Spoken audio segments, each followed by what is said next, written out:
The rain hammered against the floor-to-ceiling windows of Éclat, turning the city lights outside into bleeding watercolors. I pressed my palm against the cool glass for just a moment, watching the drops race downward, each one a tiny escape I'd never have.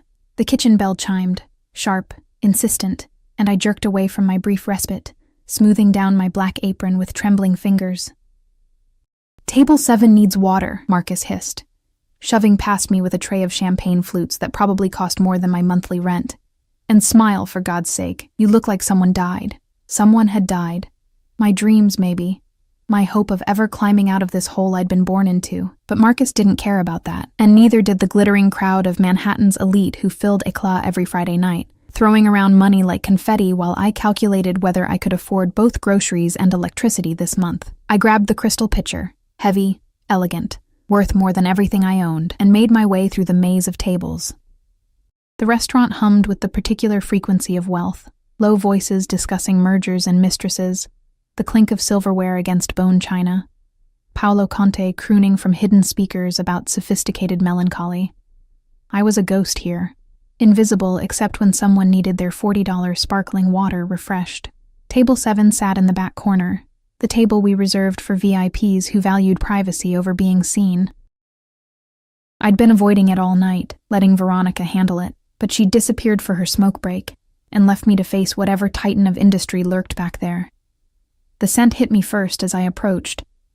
Expensive cologne, something dark and woody with notes of bergamot and danger, not the cloying sweetness most men wore, trying too hard to prove something. This was subtle, confident, the kind of scent that whispered rather than shouted. Then I saw him. He sat with his back to the wall, always the wall I'd notice later, always positioned to see every entrance, every exit, in a charcoal suit that looked like it had been sewn directly onto his body by Italian tailors, who probably charged more for a consultation than I made in a year. His hair was dark, swept back, silver threading through the temples in that way that made men look distinguished instead of old. He couldn't have been more than 40, but he carried himself with the weight of empires. 2 men flanked the table, standing despite the empty chairs. Security. Their eyes never stopped moving, cataloging threats, measuring distances. One spoke into his wrist, a discreet gesture that sent ice down my spine. I'd seen powerful men before, Éclat catered to them exclusively. But this was different. The air around him seemed compressed, denser, as if gravity itself bent toward him. The other diners gave his table a wide berth without seeming to realize they were doing it, some primal instinct warning them away from apex predators. Water? My voice came out smaller than I intended. He didn't look up immediately. He was reading something on his phone, and I watched his jaw tighten, a muscle jumping beneath skin that looked like it had been carved from marble. His hands were broad, masculine, with a single platinum ring on his right hand. No wedding band. And I found myself staring at the way his fingers moved across the screen, controlled and precise. "Leave the picture." His voice was smoke and whiskey, with the barest hint of an accent I couldn't place. Italian, maybe. Or something darker, from streets where Romance languages learned to curse. I set the pitcher down, my hands shaking just enough that the water rippled. One of the security guards, the one with the scar bisecting his left eyebrow, watched me with dead eyes, and I knew with sudden certainty that he'd killed people, probably recently. I should have left. Should have walked away, returned to the safety of the kitchen, stayed invisible like I'd learned to be. But my heel caught on something. The chair leg, my own clumsy feet, fate itself, and I stumbled forward. The pitcher flew from the table. Time slowed, the way it does in nightmares, and I watched $40 worth of imported sparkling water arc through the air in a perfect, devastating parabola, heading straight for his lap, for that suit that probably cost more than my car, if I'd had a car. I lunged. My body moved before my brain caught up. Some stupid instinct to fix things, to prevent disaster, to keep the tenuous thread of my employment from snapping. My hands caught the pitcher mid-flight, water sloshing over the rim and drenching my uniform instead of his Brioni suit. And I found myself sprawled across the table, chest heaving, soaked through, staring directly into eyes that were the color of a storm rolling over the Atlantic. Gray, cold, absolutely lethal. "I'm so sorry," I gasped, trying to push myself up. but my hand slipped on the wet tablecloth and I crashed forward again, this time colliding with solid muscle and that dangerous cologne that made my head spin. I didn't mean... I'm sorry, His hand caught my wrist. The touch burned. His fingers wrapped around my arm like a brand. Not painful, but absolutely inescapable, and I froze. A rabbit in the shadow of a wolf. Up close, I could see the details I'd missed from a distance. The small scar above his left eyebrow, the shadow of stubble along his jaw, the way his pupils dilated as he looked at me. Really looked at me. I wasn't used to being seen. My whole life had been about being invisible. The scholarship kid at the fancy school, the waitress in the expensive restaurant, the girl from nowhere trying to survive in a city that ate people like me for breakfast. But he saw me. Saw through the dripping hair and soaked uniform and trembling hands to something underneath. Something I didn't even know was there. "You're wet," he said. And there was something in his voice that made the observation feel obscene. Yes, I'm sorry. I was babbling, trying to pull away, but his grip tightened just a fraction. Not hurting, never hurting, but absolutely preventing escape. "Giovanni." He said it to the scarred guard, not to me, never breaking eye contact. "Get her a towel. And tell Marcus his waitress just saved me from an unfortunate dry cleaning bill." He knew Marcus's name. Why did he know Marcus's name? The guard disappeared, moving with surprising speed for a man his size, and I was left pinned by that gray gaze, by fingers that felt like they were learning the rhythm of my pulse through my skin. "What's your name?" He asked it quietly, conversationally, as if I wasn't dripping water onto his table, as if his other guard wasn't watching us with the intensity of a man calculating bullet trajectories.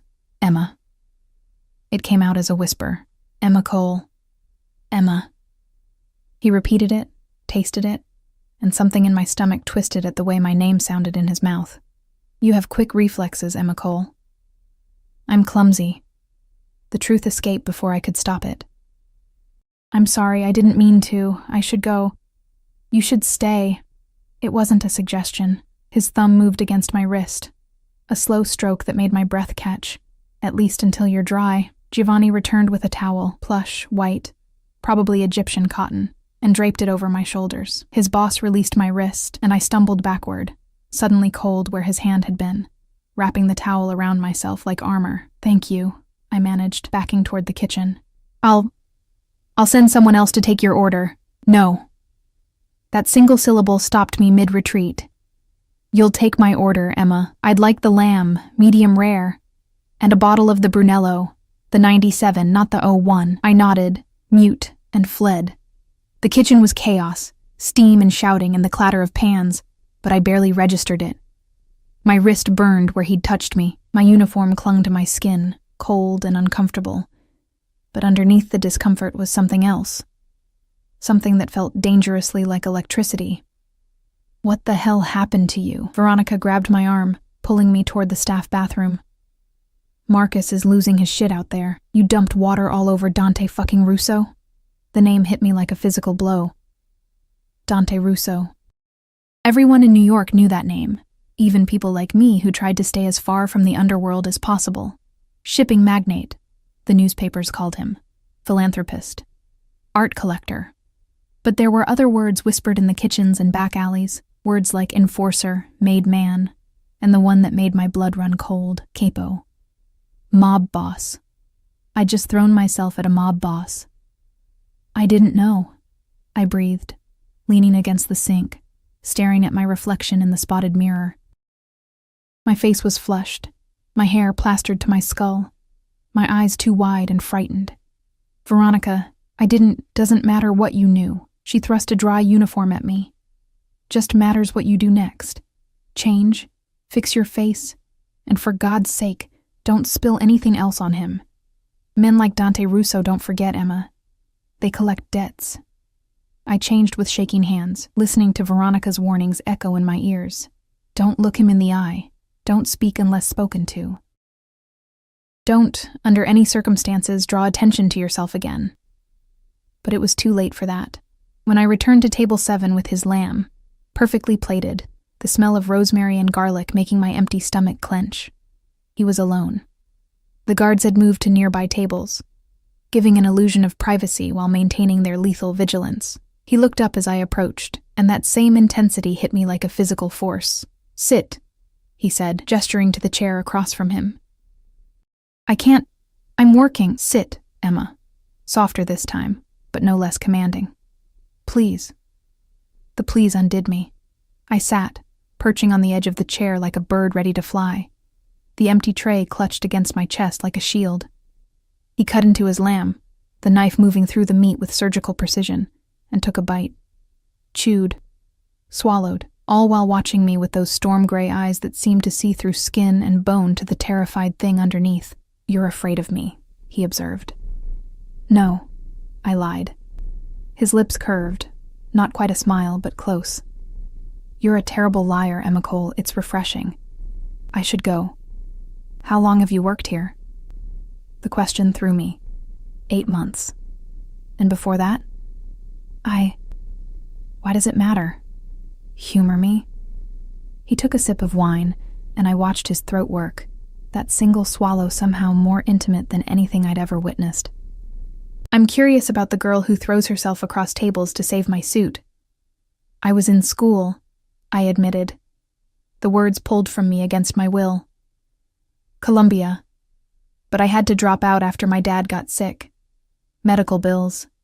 I was saying too much, revealing too much, but something about his attention made me want to confess every secret I'd ever held." "Your father?" "Dead. 6 months ago." The word tasted like ash. Something flickered in his expression. Recognition, maybe, or sympathy. Though I doubted men like him did sympathy. "And your mother?" "She left when I was 12, so it's just me now. Just you," he repeated. And the way he said it made it sound like both a tragedy and an opportunity. He set down his fork, folded his hands, those broad, dangerous hands, on the table. "I'd like to help you, Emma," warning bells screamed in my head. "I don't need help. Everyone needs help." He reached into his jacket, both guards tensed, hands moving toward concealed weapons before they realized he was just retrieving his wallet, and pulled out a business card, heavy stock, black with silver lettering, a phone number, nothing else. "Call me when you realize that. I can't." "You can." He stood, and I scrambled to my feet, my head barely reaching his shoulder. Up close, he was enormous. Not fat, but solid, built like men who understood violence intimately. "And you will, Emma Cole. Because despite your terrible instincts for self-preservation, you're smart enough to know that opportunities like this don't come twice." He placed the card on the table between us, then did something that stopped my heart. He lifted my hand, the same wrist he'd caught earlier, and pressed his lips to my pulse point. The kiss burned. It was brief, barely there, but I felt it in every nerve ending, felt it race through my bloodstream like poison or salvation. "Until we meet again," he murmured against my skin, and then he was gone. The guards falling into formation around him, the restaurant parting before them like the Red Sea before Moses. I stood there, frozen, staring at the black card on the table, at the ghost of his touch on my wrist, at the half-eaten lamb that represented more protein than I had consumed in a week. Marcus appeared at my elbow, his face purple with rage. "What the hell did you say to him? He left a $5,000 tip, Emma. 5,000 for a goddamn lamb chop. What did you—" But I wasn't listening. I was staring at that card, at the promise and threat it represented, knowing with absolute certainty that picking it up would change everything. I picked it up. Outside, I heard the sound of a car engine. Powerful, expensive, the kind that purred rather than roared. And I moved to the window just in time to see a black Mercedes with tinted windows pull away from the curb, flanked by 2 identical SUVs. My reflection stared back at me from the glass, pale and frightened, with a business card clutched in trembling fingers, and a mark on her wrist that felt like a brand. I should throw it away, I told myself. Should forget this ever happened, go back to my invisible life, stay safe in my poverty and anonymity. But that night, lying in my studio apartment with the heat barely working and the neighbors screaming through paper-thin walls, I pulled out the card and stared at those silver numbers until they burned into my retinas. What kind of man kisses a stranger's wrist and leaves $5,000 for causing him no damage at all?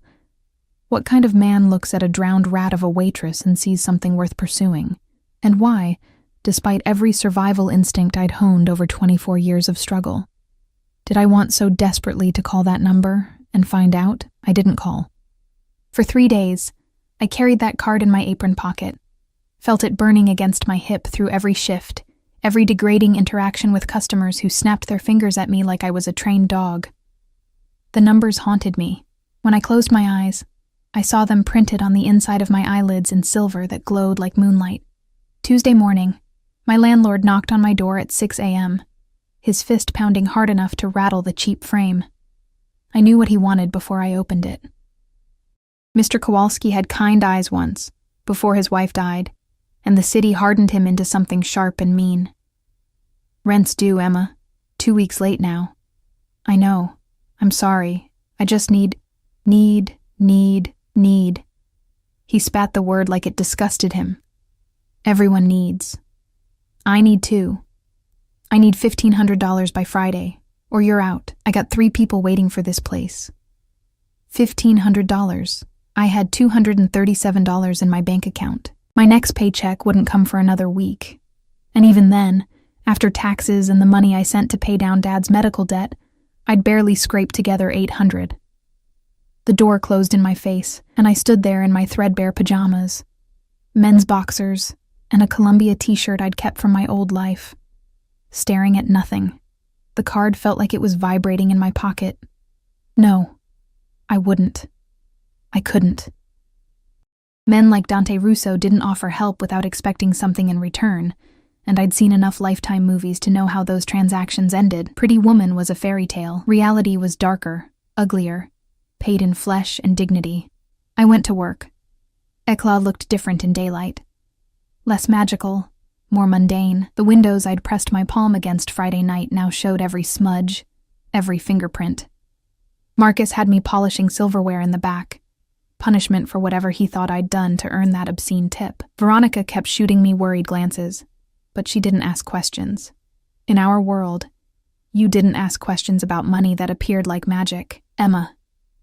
Marcus's voice cut through the mindless rhythm of polish, cloth, shine, repeat. Phone. Says it's urgent. My heart stopped. Nobody called me at work. Nobody called me anywhere. I had exactly 3 contacts in my phone. Marcus, Veronica, and the hospital billing department. The phone was ancient, corded, hanging on the kitchen wall between health code violations. I picked it up with hands that had started shaking again. Hello? Miss Cole. The voice was professional, female, with a crisp British accent that suggested expensive education and even more expensive employers. Mr. Russo would like to extend an invitation for lunch today. 1 o'clock at Maria. A car will collect you at 12:45. I'm working. It's been arranged with your employer. The car will be outside Eclat at 12:45. Please don't be late, Miss Cole. Mr. Russo values punctuality. The line went dead. I stood there, receiver humming with dial tone, while Marcus stared at me with an expression caught between terror and calculation. What did you do? He whispered. Emma, what the hell did you do? I don't know. I breathed, and it was the truth.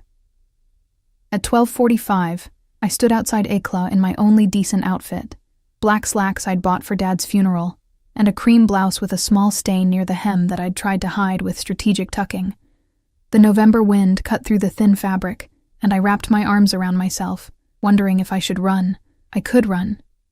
Could disappear into the subway, lose myself in the crowds, go back to my invisible life. The Mercedes appeared like it had materialized from smoke, black, sleek, windows so dark they looked like portals to another dimension.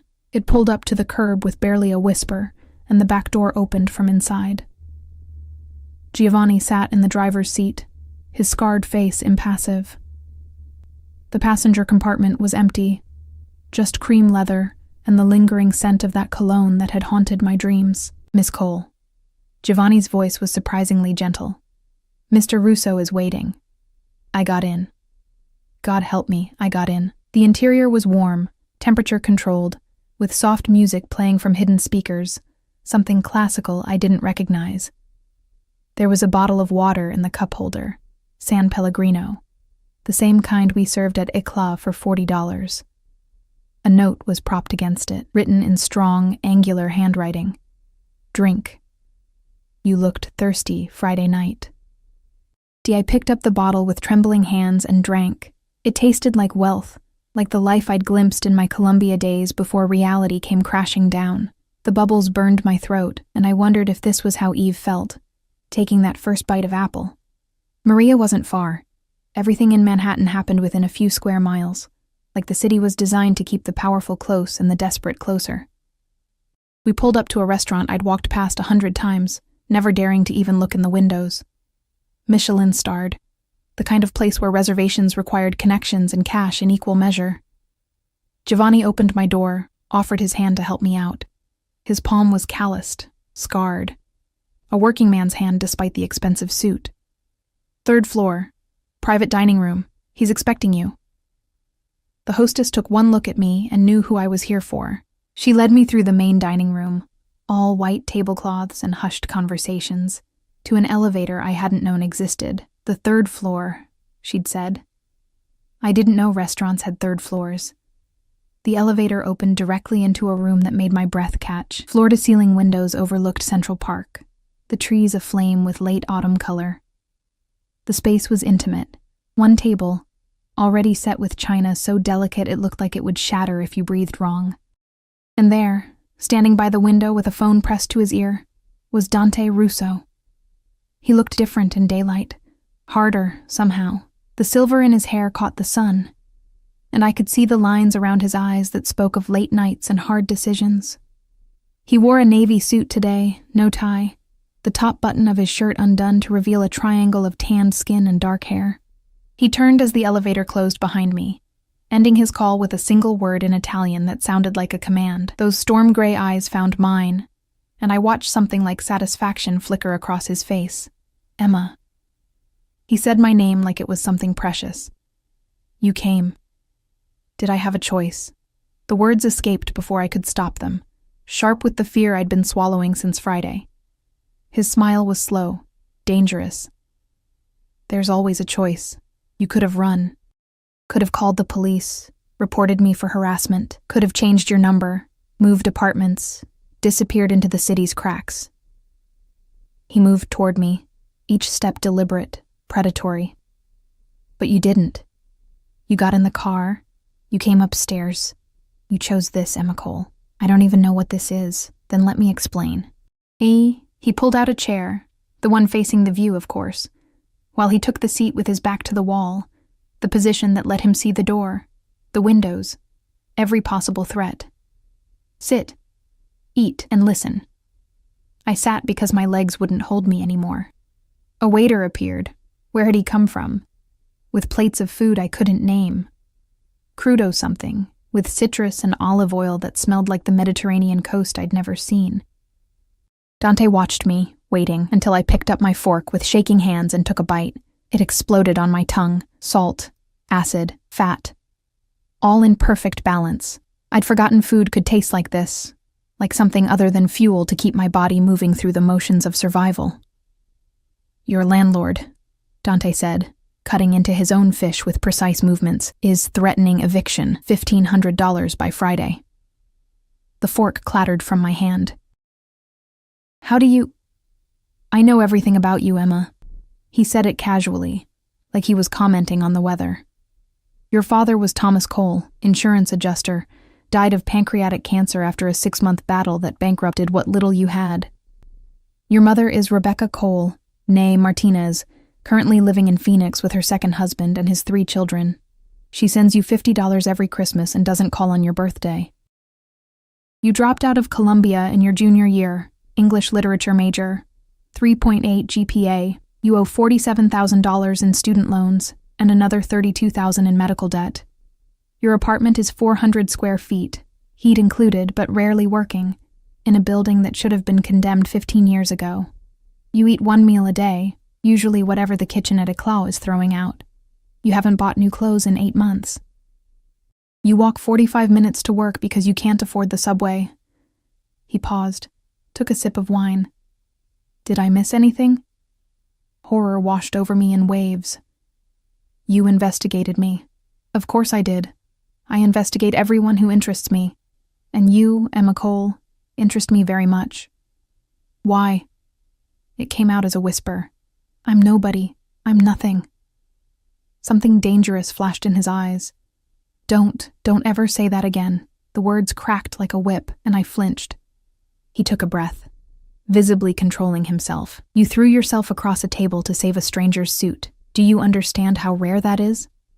How extraordinary. In my world, people would push their own mothers in front of bullets for half of what I spend on dinner. But you risked your job, your dignity, for a man you didn't know, expecting nothing in return. I just didn't want to get fired. Another lie. He leaned forward, and I could smell that cologne again, could see the flecks of darker gray in his irises. You did it because it's who you are. Selfless, stupid, but selfless. And that... He reached across the table, his fingers brushing my wrist where he'd kissed it, where I could still feel the ghost of his lips. That is worth everything. I jerked my hand back. What do you want from me? I want to help you. Nobody helps for free, especially not men like you, men like me. He smiled, and it wasn't kind. Say it, Emma. Say what I am. Let's not pretend you don't know. You're a criminal. The word hung between us like a grenade with the pin pulled. Yes. No denial, no deflection. I'm a criminal. I've killed people. I've hurt people. I've built an empire on blood and fear, and the willingness to do things that would make you vomit. But I'm also a man who pays his debts. And you saved me from an inconvenience. That means I owe you. A $5,000 tip seems like enough. That wasn't payment. That was a gift. He pulled a check from his jacket pocket, slid it across the table. The amount made my vision blur. $50,000. This is payment. For what? My voice was barely audible over the pounding of my heart. For your company. 3 months. You'll live in one of my properties. Security provided. You'll eat 3 meals a day. You'll finish your degree. I've already spoken to Columbia about reinstatement. In exchange, you'll accompany me to events when I require it. You'll be seen with me. You'll smile and look beautiful and make people believe that Dante Russo is capable of attracting someone like you. Young, innocent, untouched by my world. You want to buy me. I want to employ you. There's a difference. Is there? I stared at the check, at the number that could erase every problem I had, every debt. Every night I'd cried myself to sleep, wondering how I'd survive another day. What else? What else would you expect? His jaw tightened. Nothing you don't freely offer. I'm not interested in unwilling partners, Emma. If you come to my bed, it will be because you want to be there, not because you're paid, not because you owe me, because you want me the way I already want you. The confession hung in the air between us, heavy with implications I wasn't ready to examine. I don't even know you. Then get to know me. 3 months. If at the end you want to walk away, you can. The money is yours regardless. No strings, no obligations. I'll have my lawyers draw up a contract. Everything in writing, witnessed and notarized. You'll have protection, Emma. My protection. And in this city, that's worth more than any check I could write. I looked out at Central Park, at the city spreading beyond it like a glittering disease. 3 months. $50,000. A chance to finish my degree, to climb out of the hole that had been my entire existence. Why me? I asked again, because I still couldn't understand it. You could have anyone. Models, actresses, women who wouldn't humiliate you. You think you'd humiliate me? He laughed, sharp and bitter. Emma, you're the only genuine thing I've encountered in 15 years. Everyone else wants something. Power, money, connection. But you? You just wanted to keep your minimum wage job. He trailed off, something vulnerable flickering across his face before his mask slammed back into place. That's worth every risk. The waiter appeared again, clearing plates I'd barely touched, replacing them with something that smelled like heaven. Dante gestured for me to eat, and I did, mechanically, while my mind spun through scenarios and consequences. 3 months. I could survive 3 months of anything. I'd survived worse. There's one more thing. His voice had gone cold, businessman cold. You can't tell anyone about our arrangement. Not your coworkers, not friends, not family. As far as the world is concerned, we met. We fell for each other. You moved in with me because you're young and impulsive and in love. Can you do that, Emma? Can you lie convincingly? I thought about the lies I'd told myself every day. That I was fine, that I'd survive, that someday things would get better. Yes, I whispered. I can lie. Good. He pulled out another card, this one white, with an address in Tribeca written in that same angular handwriting. Be there tomorrow at noon. Bring everything you want to keep. Everything else will be provided. Tomorrow? My voice pitched high with panic. That's not enough time. It's plenty of time. Unless you're having second thoughts, was I? This was insane. Dangerous. Every instinct screamed that I should run, should get as far from Dante Russo as possible, should choose noble poverty over this gilded trap. But nobility didn't pay rent. Instincts didn't finish degrees or erase debt. And running just meant staying in the same place, slowly drowning in a city that didn't care if I lived or died. I picked up the check. The paper felt heavy, weighted with more than ink and numbers. 3 months, I said, and then I'm free. 3 months, he agreed. And then you're free. If that's what you still want. Something in his tone made me shiver. Not fear, exactly, but recognition. He didn't believe I'd leave, thought 3 months would be enough to trap me, to make me need whatever safety and security he offered enough to stay. He was probably right. I should go. I stood on legs that felt like water. I have to. There's things I need to. Giovanni will drive you home. Pack tonight. Sleep. Tomorrow, your new life begins. He stood too, moving around the table with that predatory grace until he was close enough to touch. Emma. His hand came up, cupping my jaw, thumb brushing my cheekbone with unexpected gentleness. I'll take care of you. I promise. No one will hurt you. No one will touch you. You'll be safe. Safe, I repeated, the word foreign in my mouth. When had I last felt safe? He bent, slowly, giving me time to pull away. I didn't. His lips brushed my forehead, chaste, almost paternal, except for the way his breath stuttered when he touched me. Until tomorrow, Tesoro. The elevator doors closed on his face, on those gray eyes that promised salvation and damnation in equal measure, and I slumped against the wall, the check clutched in my shaking hand. What had I just agreed to? I didn't sleep. How could I? I sat on my lumpy mattress, the same one I'd dragged from a curb 3 years ago, stained and broken but free, and stared at my life reduced to what I could carry. It fit in 2 garbage bags and a backpack. 24 years of existence, and I could move it all in a single subway trip. Except I wouldn't be taking the subway anymore. At 11:45 the next morning, I stood on the curb outside my building, former building, with Mr. Kowalski glaring at me from his first-floor window. I'd paid him the rent I owed, in cash, bills I'd gotten from the bank after depositing that impossible check. The teller had looked at me like I'd robbed someone, had called her manager, had verified the funds 3 times before finally, reluctantly, giving me access to money I still couldn't quite believe was mine. The Mercedes appeared exactly at noon. Giovanni emerged, took my pathetic bags without comment or judgment, loaded them into the trunk with the same care he'd probably used transporting bodies. I wondered if he had transported bodies, if those scarred hands had done things that would haunt my nightmares. Miss Cole. He opened the back door, and I climbed in, leaving behind the only home I'd known since Dad died. The drive to Tribeca took 20 minutes through Manhattan traffic that parted before us like we were royalty. Or like people recognized the car, knew what it meant, knew to get out of the way. We pulled up to a building I'd walked past before, one of those converted warehouses with floor-to-ceiling windows and doormen in uniforms that cost more than my monthly salary. Had cost. Past tense. Because I didn't have a salary anymore. I had an arrangement. Giovanni led me through a lobby that belonged in a museum. Marble floors, modern art I didn't understand.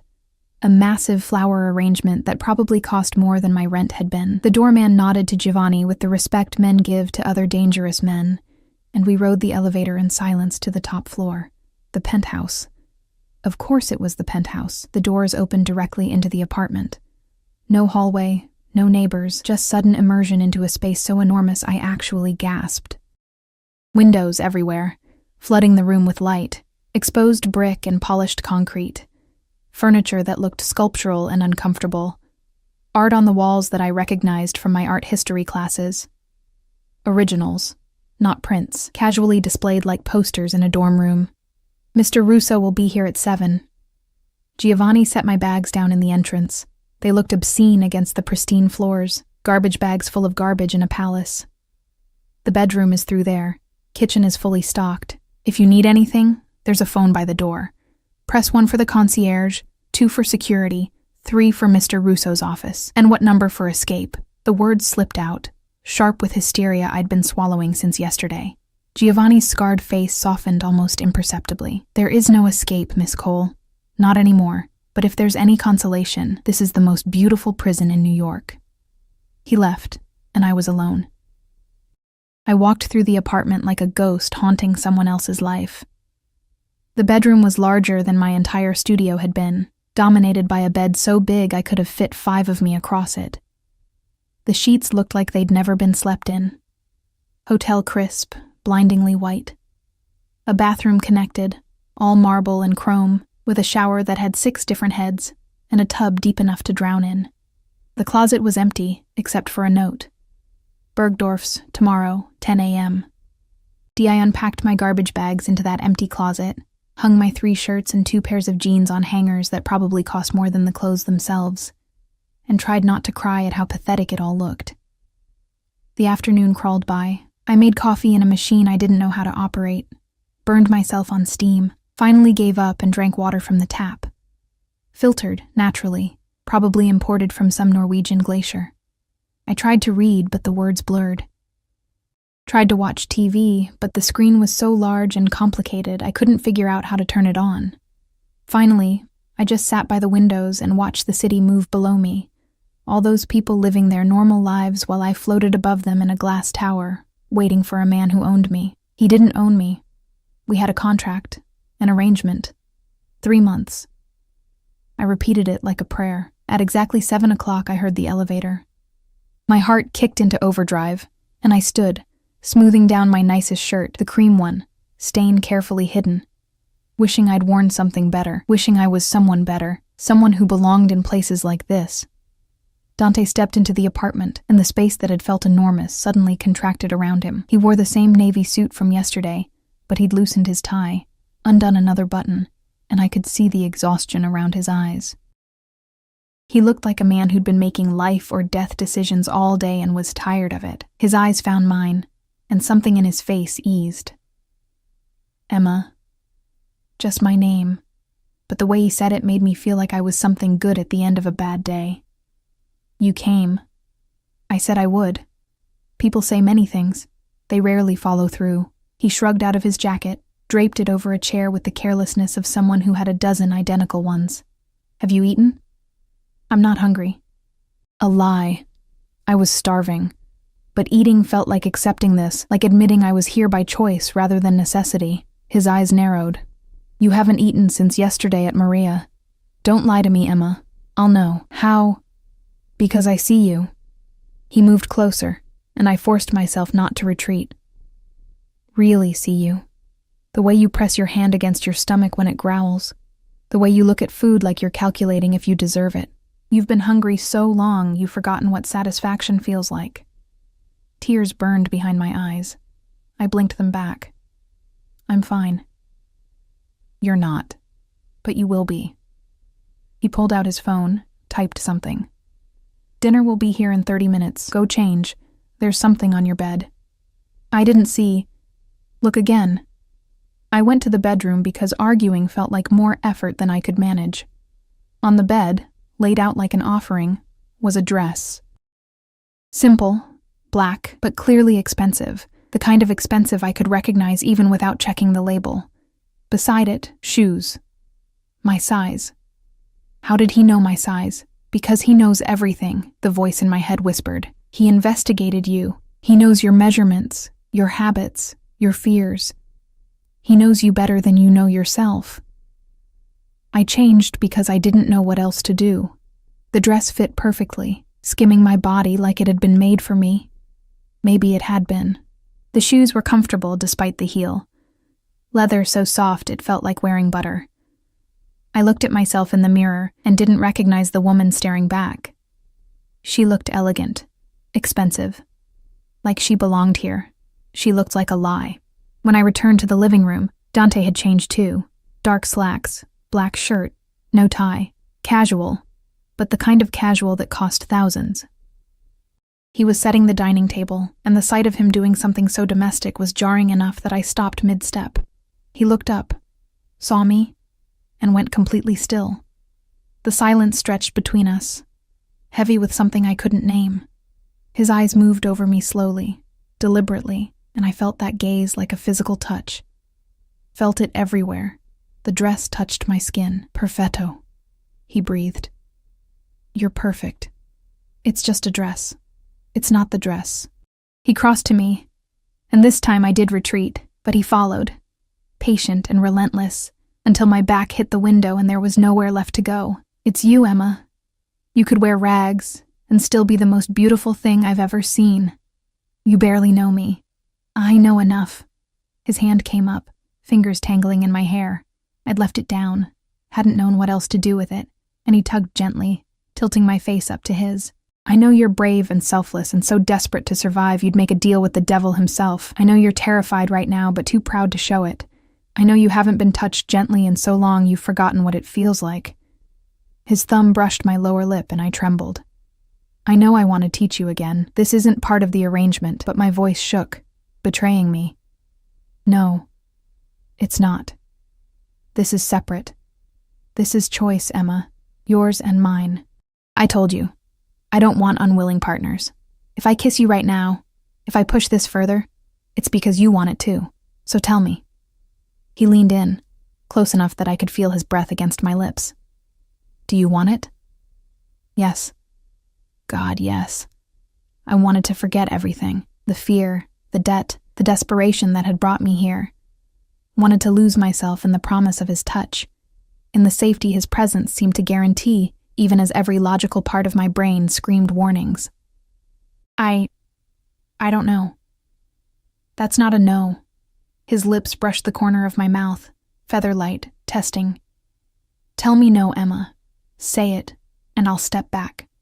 We'll eat dinner like civilized people. We'll maintain professional distance. I'll be the perfect gentleman. And if I don't say no, then I'll kiss you until you forget every reason you think this is a bad idea. And then I'll feed you, because you need to eat. And then I'll send you to bed, alone, because despite what you think of me, I'm not a monster. I can wait. The elevator dinged, dinner arriving.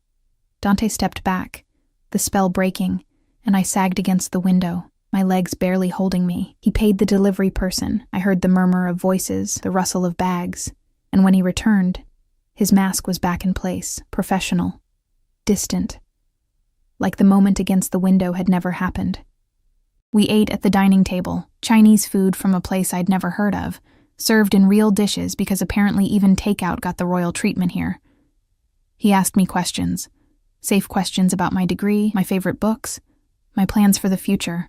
I answered carefully, aware that every word was being cataloged, analyzed, used to build a profile he'd exploit later. But slowly, against my will, I relaxed. He was funny when he wanted to be, self-deprecating about his lack of formal education, clearly well-read, despite never having gone to college. He talked about art like it mattered, about books like they were friends, and I found myself forgetting, briefly, who and what he was. Until his phone rang. The change was instantaneous. His face went hard, carved from stone, and he answered in Italian, his voice dropping to a register that raised every hair on my body. I didn't understand the words, but I understood the tone. Threat. Authority. Absolute control. This was the man behind the mask. The criminal. The killer. He stood, pacing to the windows. His body language screaming violence barely contained. The conversation lasted 5 minutes that felt like hours. And when he ended the call, he didn't turn around immediately. Just stood there, silhouetted against the city lights, his hands clenched into fists. Dante? My voice sounded small. Go to bed, Emma. He didn't look at me. Please, just go to bed. What happened? Nothing you need to worry about, nothing that touches you, but it did touch me. I was in his home, wearing his dress, eating his food. Everything that touched him touched me now, whether I wanted it to or not. I went to bed because I didn't know what else to do. Lay in those crisp white sheets, staring at the ceiling, listening to the murmur of his voice as he made call after call in Italian, in English, in what might have been Russian, orchestrating something, fixing something, destroying something. I must have slept eventually because I woke to sunlight streaming through windows I'd forgotten to cover and the smell of coffee. When I stumbled into the kitchen, Dante was there, fully dressed in a different suit, charcoal this time with a burgundy tie, looking like he'd had 8 hours of sleep instead of whatever handful he'd actually gotten. Good morning. He handed me coffee, prepared the way I liked it. Cream, no sugar. How did he know? There's breakfast. Eat, then Giovanni will take you to Bergdorf's. Get whatever you need. Everything goes on my account. I can't. You can. You will. I have meetings all day, but I'll be home by 8. We have an event tomorrow night. Charity gala, very boring, but necessary. You'll need appropriate clothing. What kind of appropriate? His smile was sharp. The kind that makes men want you and women want to be you. The kind that reminds everyone that I can still attract beauty despite being what I am. And what are you? He leaned in, kissed my forehead like he'd done at Maria, chaste, almost brotherly, except for the way his hand fisted in my hair. A man who protects what's his, Emma. Remember that. Then he was gone, the elevator doors closing on his back, and I was alone again in my beautiful prison, with instructions to make myself beautiful enough to be displayed. I went to Bergdorf's because I didn't have a choice. Giovanni accompanied me, a silent shadow who somehow made 5'0" me feel protected despite being terrified. Personal shoppers descended like vultures, armed with measuring tapes and opinions, and for 4 hours I was poked, prodded, zipped into dresses that cost more than my father's funeral. I emerged with enough clothing to fill the empty closet, with shoes and bags and jewelry I'd never wanted, feeling like a doll someone had dressed up to play house. That night, Dante came home earlier, 7 instead of 8. He found me on the couch, reading one of the books from his extensive library, trying to feel normal in this abnormal life. Show me. He gestured to the bedroom, where all my new purchases hung like an accusation. I led him there, watched him flip through hangers with a critical eye, pausing on a gown the personal shopper had insisted on, midnight blue, backless, the kind of dress that required confidence I didn't possess. This one, he said, for tomorrow. It's too much. It's perfect. You'll wear this. The diamonds I'll send over in the morning, hair up. He turned to me, his eyes intense. I need you to understand something, Emma. Tomorrow night will be watched, photographed, judged. People will wonder who you are, where I found you, what you're doing with a man like me, and you need to look at me like I'm the only man in the room, like you chose me, like you want to be exactly where you are. Can you do that? I thought about all the lies I'd told myself, all the masks I'd worn just to survive. Yes, I whispered, I can do that. Good. He cupped my face, and this time I didn't pull away, because tomorrow the world meets my Emma, and I need them to believe you're mine. For 3 months, something flickered in his eyes, possessiveness, determination, something darker I couldn't name. Yes, he agreed. For 3 months. But neither of us believed it anymore. The gala was held at the Metropolitan Museum of Art, because of course it was. Giovanni drove us in the Mercedes, now flanked by 2 additional SUVs full of men whose eyes never stopped moving, cataloging threats in every shadow. I sat beside Dante in that midnight blue gown, diamonds cold against my throat. On loan, he'd said, though the way he'd fastened them himself suggested something more permanent, and tried to remember how to breathe. You're shaking. His hand covered mine, warm and solid. Don't be afraid. I'm not afraid. Another lie. I was terrified. Not of him, exactly, but of what tonight represented. The moment I stepped out of this car on his arm, I stopped being Emma Cole, invisible waitress. I became Emma Cole, Dante Russo's woman, and in his world, that title came with a target painted on my back. Liar. But he said it gently, his thumb stroking circles on my palm. Listen to me. Stay close. Don't accept drinks from anyone but the waiters. Don't go anywhere alone. If you need the restroom, tell me and I'll have someone escort you. Don't engage with anyone I don't introduce you to first. And if anything feels wrong, if anyone makes you uncomfortable, you tell me immediately. Understood? You make it sound like a war zone. His jaw tightened. It is, just a prettier one. The car stopped. Through the tinted windows, I could see the red carpet, the photographers, the glittering crowd of Manhattan's elite climbing the museum steps like pilgrims approaching a temple. My stomach twisted. Emma. He turned me to face him, his hands framing my face with unexpected tenderness. You are the most beautiful woman here tonight. Not because of the dress or the diamonds or anything I bought you, because of who you are underneath all of it. Remember that. And remember, you're with me. That means you're untouchable. Then Giovanni opened the door, and suddenly we were in it. The flash of cameras, the shouts of photographers, the crushing attention of 1,000 eyes. Dante emerged first, buttoning his tuxedo jacket with practiced ease, and then extended his hand to me. I took it, stepped out into the glare, and the world exploded with light. Mr. Russo, who's your date? Dante, over here. Sir, can we get a name?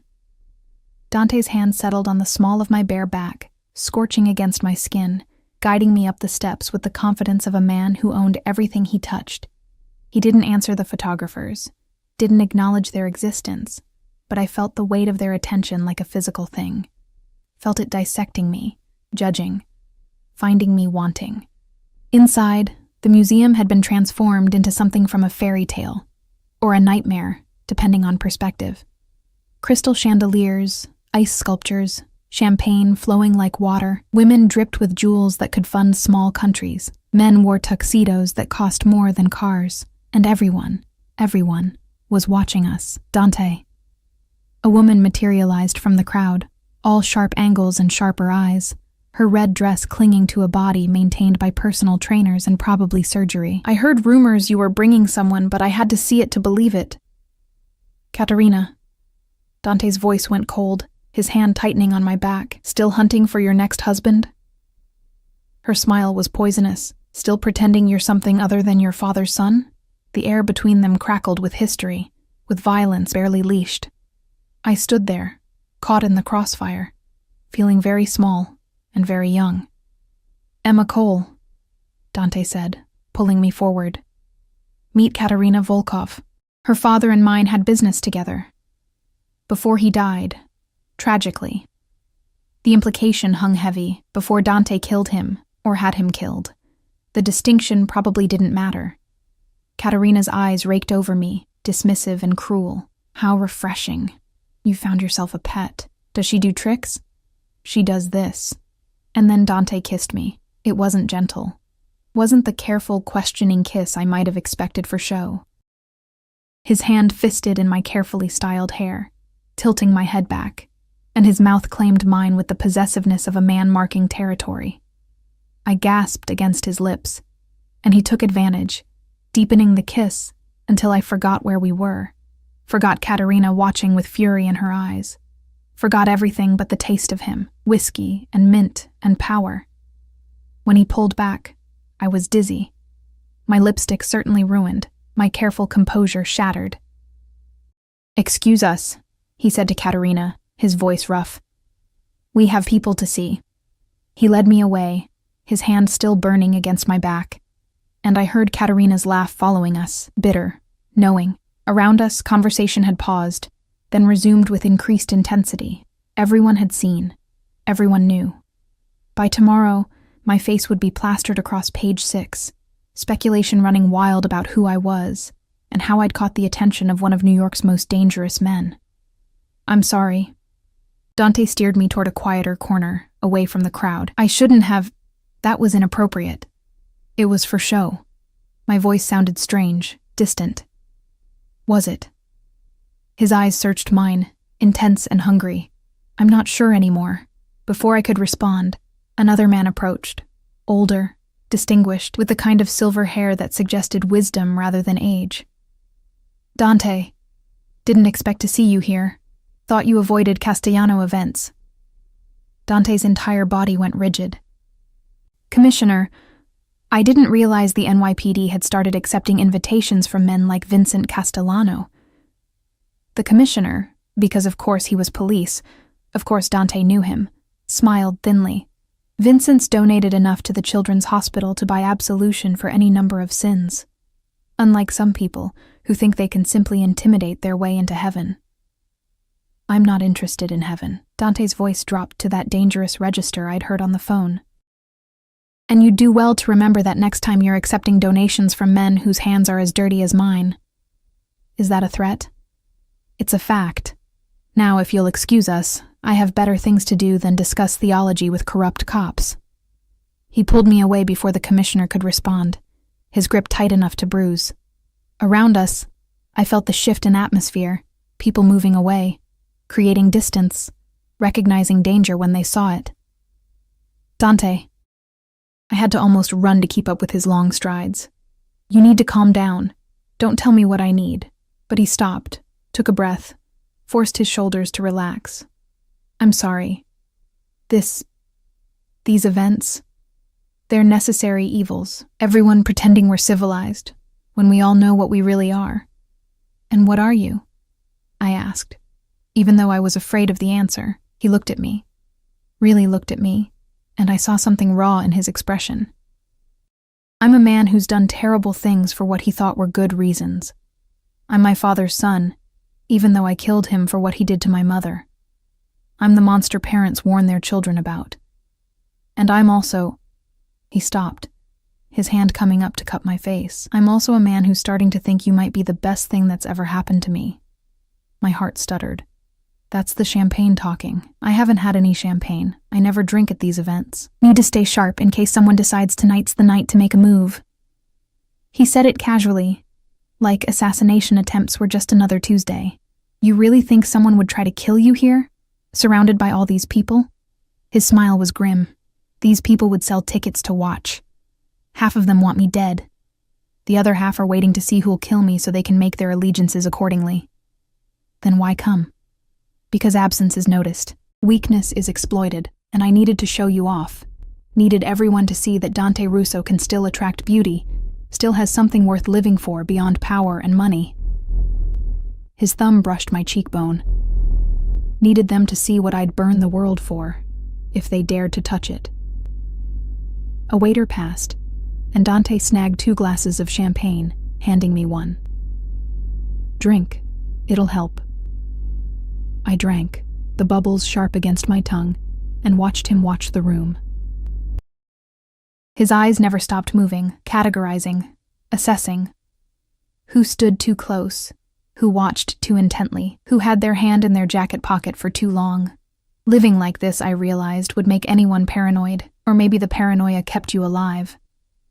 There's someone I want you to meet. He guided me through the crowd toward a man who stood apart, surrounded by a small circle of obvious security, younger than Dante, maybe 35, with dark hair and darker eyes, and a scar running from his temple to his jaw. Marco.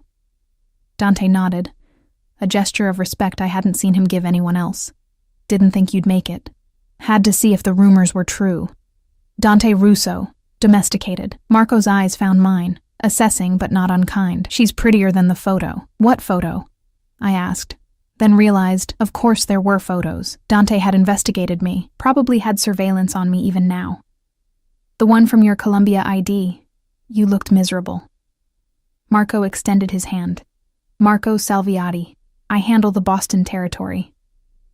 I shook his hand, noting the calluses, the way his fingers lingered just long enough to read my pulse, testing me.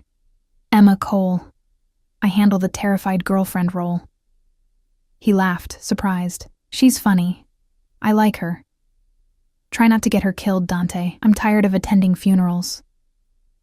There won't be a funeral, but Dante's hand tightened on my back. Everyone knows she's under my protection now. Everyone knows. Doesn't mean everyone cares. Marco's expression sobered. The Volkovs are making noise. Katerina's father might be dead, but her brother's not. And he's got a long memory about who pulled the trigger. Let him remember. Let him try something. I'm ready. Are you? Marco's eyes flicked to me, because you've just painted a target on her back. Mikhail won't come at you directly. He's not stupid, but her? She's accessible. Soft. The perfect way to hurt you without risking a war. Ice flooded my veins. This was real. The danger Dante had warned me about wasn't abstract. It was Mikhail Volkov, and men like him. Men who'd hurt me just to watch Dante bleed. No one touches her. Dante's voice could have cut glass. I've made that very clear. Anyone who tries answers to me personally. Just be careful, Fratello. You're not thinking clearly, and that's when mistakes happen. Marco clapped Dante on the shoulder, nodded to me. Nice meeting you, Emma. Hope I see you again under less dramatic circumstances. He disappeared into the crowd, leaving us alone in a sea of people who wanted us dead. I want to leave. My voice shook, all pretense of composure gone. Please. I want to go home. Soon. But he pulled me closer, his arms wrapping around me in a gesture that looked romantic, but felt protective. We need to stay another hour, show strength. But then, we'll go, I promise. The hour crawled by like years. Dante introduced me to dozens of people whose names I immediately forgot, whose smiles never reached their eyes. I smiled until my face hurt, laughed at jokes that weren't funny, played the role of besotted girlfriend, while my mind screamed warnings. Finally, mercifully, we left. The car was waiting, Giovanni holding the door open, his scarred face impassive, as Dante practically pushed me inside. Drive, Dante ordered, and Giovanni obeyed without question. I slumped against the leather seat, the diamonds heavy around my neck, the dress suddenly suffocating. Take these off. I reached for the clasp, but my hands were shaking too hard. Dante's hands replaced mine, gentle despite their size, unfastening the necklace with practiced ease. Better. No. Nothing about tonight was better. You kissed me in front of everyone. You told them I was yours. You made me a target, and you didn't even ask if that's what I wanted. I know. He set the diamonds aside, his jaw tight. I know, and I'm sorry. But Emma, you need to understand. The moment you agreed to this arrangement, you became a target. The kiss just made it official. Now everyone knows that hurting you means war with me. It's protection, not a threat. It feels like both. It is both. He pulled me against him, and I went, too exhausted to resist. This is what my life is. Constant calculation, constant threat. And I've brought you into it, made you part of it. If you want out, if this is too much, I'll release you from the contract. Set you up somewhere safe, somewhere far from New York, where my enemies can't reach you. I should say yes. Should run as far and fast as possible from this beautiful, terrible man and his world of violence. But where would I go? Back to poverty? Back to invisibility? Back to slowly drowning in a city that didn't care if I lived or died? At least here someone cared, even if his caring came wrapped in danger and diamonds. No, I whispered against his chest. I'm staying. For the 3 months. I gave you my word. His arms tightened around me, and I felt him exhale, tension releasing. Okay, then we do this right. Tomorrow you start self-defense training. Marco's wife, Isabella, will teach you. You'll learn to shoot, to fight, to protect yourself when I can't be there. You'll have security everywhere you go, Giovanni during the day, others at night. You'll check in every 2 hours when we're apart. And you'll never, ever go anywhere alone. That sounds like prison. That sounds like staying alive. He tilted my face up, his eyes fierce. I won't lose you, Emma. I can't. Do you understand? I've only known you 3 days, and already the thought of something happening to you makes me want to burn the world down. So yes, it's prison. But it's a prison where you wake up every morning. That's the trade. I looked at him. This man who killed his own father, who terrified commissioners and made criminals bow, who held me like I was something precious and breakable, and realized I was in far more danger than I'd understood. Not from his enemies, from him. From the way he looked at me, from the way I was starting to look back. Okay, I breathed. Okay, we'll do it your way.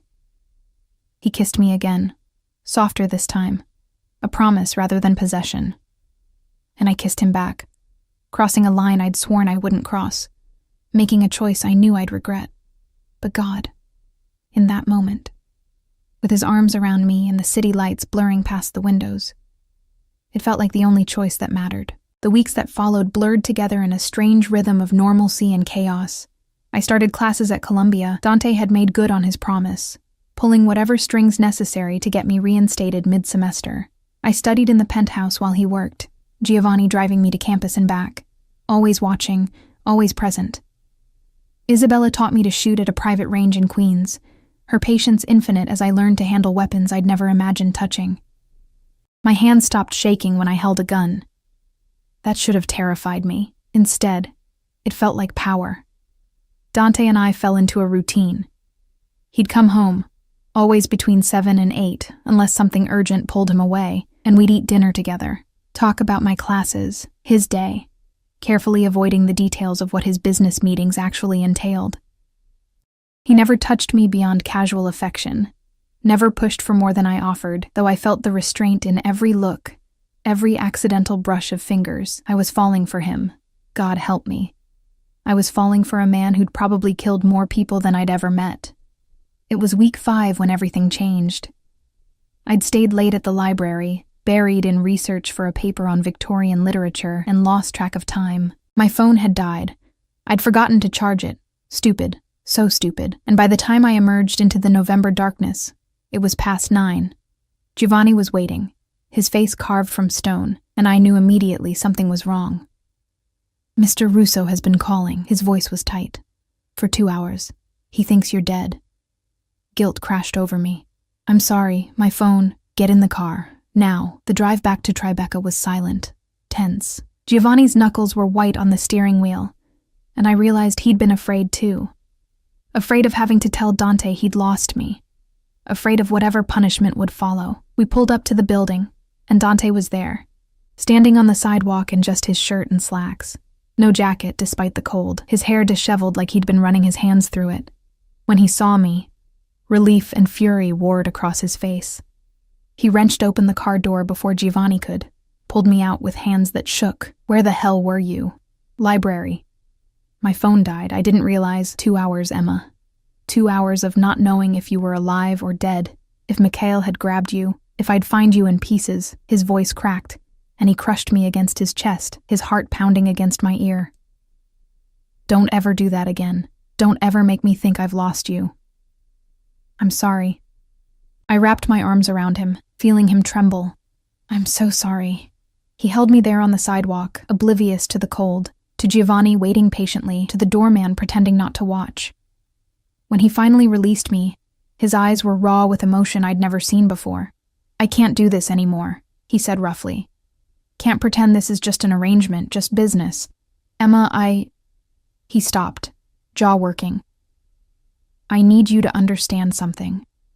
What I feel for you isn't rational. It's not safe or healthy or anything good men feel. It's obsession, possession. The kind of feeling that makes men do terrible things, and I'm trying so hard to be better than my father, to not cage you the way he caged my mother. But every time you're out of my sight, I imagine 1,000 ways to lose you. And it makes me want to lock you away where nothing can ever touch you. That's insane, I whispered. I know it's insane. That's why I need you to tell me now. Do you feel anything for me? Anything real? Or is this still just a transaction? 3 months until you're free. I should lie. Should protect myself, keep the distance necessary to survive this. But looking at him, this powerful, dangerous man reduced to vulnerability by the thought of losing me, I couldn't. It stopped being a transaction weeks ago, I admitted. Maybe it never was. Maybe from the moment you caught my wrist in that restaurant, I was already lost. He kissed me then, desperate and claiming, and I kissed him back with everything I'd been holding in. His hands were everywhere, my hair, my face, my waist, pulling me closer like he could absorb me into his skin. When we finally broke apart, both breathless, he rested his forehead against mine. Come upstairs. he murmured. Let me show you what you mean to me. Let me worship you the way you deserve. I should have been nervous, should have hesitated, but I'd been waiting for this, wanting this, since that first electric touch. Yes, I breathed. Yes, the elevator ride felt endless. He kept touching me, gentle, reverent touches that promised more. When we reached the penthouse, he led me to the bedroom, and this time when I saw that massive bed, I didn't feel lost. I felt claimed. He undressed me slowly, each revealed inch of skin receiving attention, kisses, touches, whispered words in Italian I didn't understand, but felt in my bones. When I was bare before him, he looked at me like I was art, like I was everything beautiful he'd never dared hope for. Perfect, he murmured, laying me back against those white sheets. You're perfect, Tesoro. I reached for him, pulling him down, and he came willingly, covering my body with his. The weight of him felt right, safe, despite the danger he represented. He made love to me like he fought, completely, intensely, holding nothing back. And I shattered in his arms, crying out his name like a prayer. After, he held me close, my head on his chest, his fingers tracing patterns on my bare shoulder. I love you, he said into the darkness. I know it's too soon, too much, but I do. I love you, Emma Cole. I love you too, I whispered back, and felt him exhale like I'd given him absolution. We fell asleep tangled together, and for the first time since my father died, I felt safe. The gunshot woke me. One moment I was dreaming, warm and content in Dante's arms.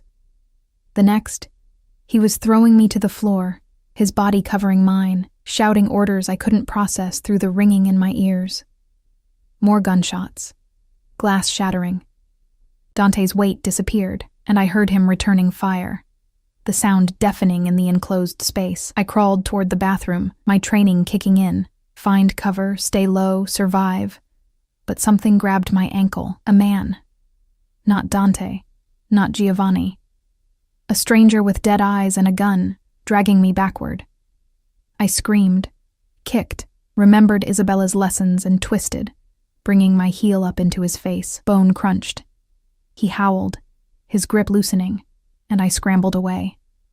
Dante appeared, his face a mask of rage, and shot the man twice, chest and head, efficient and brutal. The body dropped. Emma. He pulled me up, checking me for injuries with shaking hands. Are you hurt? Did he... I'm fine. What's happening? Mikhail. He's making his move. More gunshots from the living room. We need to go. Now. He grabbed clothes. His shirt, my jeans from the floor. Dressed me with swift efficiency while keeping himself between me and the door. Then Giovanni was there, blood on his face but alive, laying down covering fire while Dante pulled me toward the service elevator. We made it out of the building through the basement, emerging into an alley where another car waited. Dante shoved me inside, Giovanni taking the wheel, and we tore through Manhattan streets at speeds that should have been impossible. Where are we going? My voice sounded strange, distant. Somewhere safe. One of my properties outside the city. Dante's arm was around me, holding me tight. I'm sorry, Emma. I'm so sorry. I should have seen this coming, should have protected you better. You did protect me. You covered me with your body. I almost got you killed. His voice was raw with self-recrimination. This is what loving me means. This is the price. I thought about that price. The terror. The violence. The constant threat. Thought about my old life. Safe and small and slowly dying. Thought about this man who'd kill for me, die for me, who looked at me like I was worth burning the world for. I'll pay it, I said firmly. Whatever the cost.